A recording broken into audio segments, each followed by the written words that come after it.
the aspiration for a Jewish homeland, peaceful nuclear power, 6 million Jews' legitimacy of continued Israeli settlement, the need for a Palestinian state, free to choose and live their faith. The Holy Quran tells us, the Talmud tells us, the Holy Bible tells us.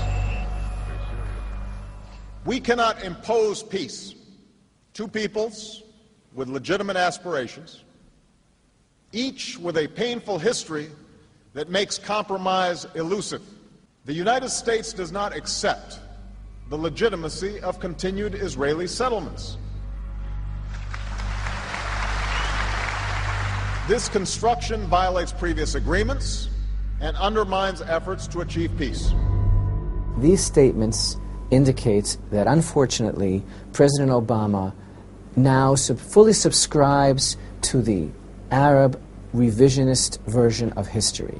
By this, he is undermining the very right to Israel to exist in her own land. Our very presence here in our own land is now being deemed illegitimate. Illegitimate is the will of the God of Israel illegitimate. Our right to be here is based on one thing and one thing alone, that this land was bequeathed to us by the God of Israel, and nothing else is necessary. As if the settlements are the only obstacle to peace. The fact is that there were no settlements in 1948. The Palestine Liberation Organization, bloody terrorist organization which has turned into the Palestinian Authority, the same organization responsible for the death of countless Americans. That organization was founded before there was any Israeli presence in the West Bank. It had nothing to do with settlements. The issue is the existence of Israel. When Jerusalem is a secure and lasting home for Jews and Christians and Muslims, and a place for all of the children of Abraham to mingle peacefully together, as in the story of Islam. What is the sudden interest by the whole world in the internationalization of Jerusalem? And furthermore, what is this Muslim interest in Jerusalem? Where does Jerusalem figure in Islam? Jerusalem was never holy to the Muslims. Jerusalem is not mentioned in the Quran. The Muslims bow down and they face Mecca and they turn their backsides up towards what the Jewish people consider to be the holiest place on earth, the location of the Holy of Holies on the Temple Mount. Jerusalem is not even mentioned once in the Quran, but yet mentioned over 700 times in the Torah. Jerusalem was the seat of the monarchy of Israel. Jerusalem was reigned over by King David and King Solomon. There was Jewish presence in the land of Israel and in Jerusalem 1,600 years before Muhammad ever appeared on the scene. Islam has a proud tradition of tolerance. I saw it firsthand as a child in Indonesia. People in every country should be free to choose and live their faith based upon the persuasion of the mind and the heart and the soul.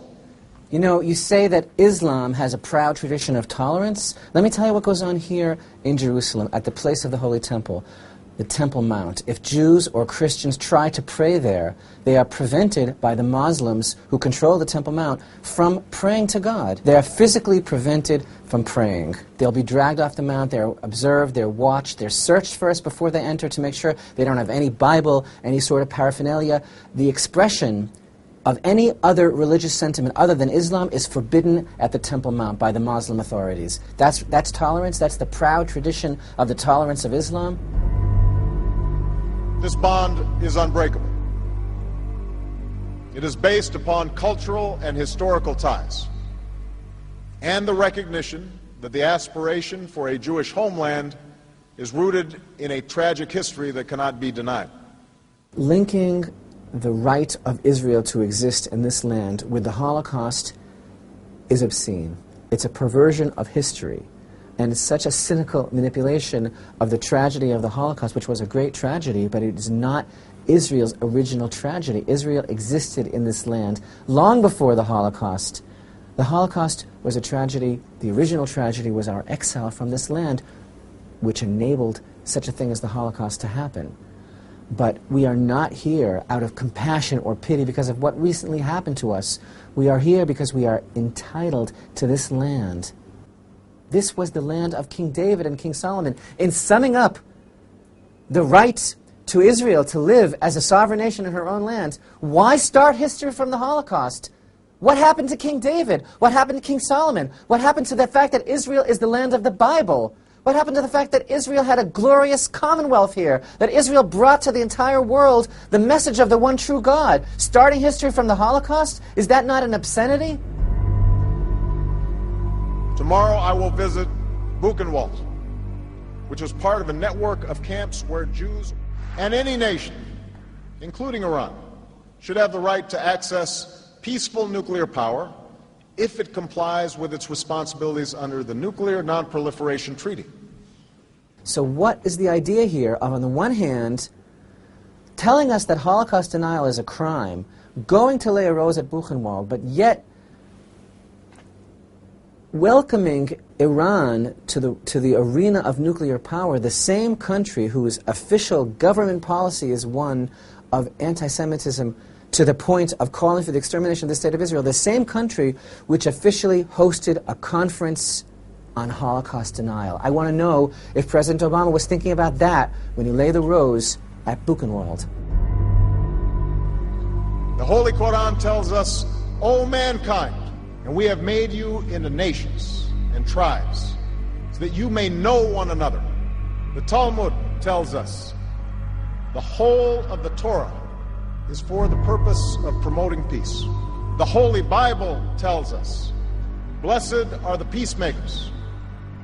President Obama is not a messiah. He's a marauder. He's a robber. And he's robbing the Jewish people of everything in one fell swoop. He's robbing the Jewish people of their legacy, of their heritage, and of their connection to the land. Well, you notice at the conclusion of his speech that Obama quoted from the Holy Quran and the Holy Bible, but brought the Torah down a notch. Instead of calling it the Holy Torah, he informs us that the Talmud teaches us that the Torah is all about peace. But what about the order?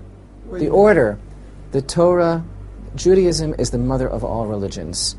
And just as the Torah preceded the Quran, and just as the Torah preceded the New Testament, the Jewish people's presence in the land of Israel precedes Islam and precedes Christianity. President Obama, perhaps you would be well advised to consider this verse from the Holy Torah and this one from the book of Jeremiah, where the prophet tells us, Israel is holy to the Lord, the first of his crop. All who devour it will be held guilty. Evil shall come upon them. The word of the Lord.